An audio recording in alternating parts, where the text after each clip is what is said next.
গাড়িটির প্রবলেম হচ্ছে, গাড়িটির মোবিল খাচ্ছে এবং মোবিল ঢালার পরে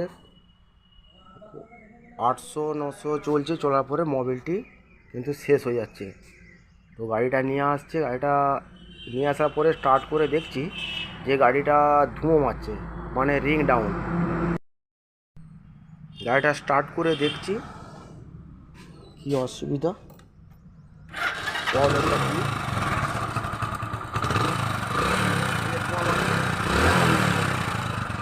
আর গাড়িটা গাইস মোবিল খাচ্ছে। সাইলেন্সারের পেছনটা দেখো, দেখলে বুঝতে পারবে ধুঁয়ো মারছে। এইচএফ ডিলাক্স আর টাইমিং চেনের আওয়াজ আছে, টাইমিং চেন হয়, টাইমিং চেনের আওয়াজ। সামনে রেসার, শকার এবং ক্লাচ প্লেট সেইভাবে। গাইস পরের ভিডিও ফিটিং করার পর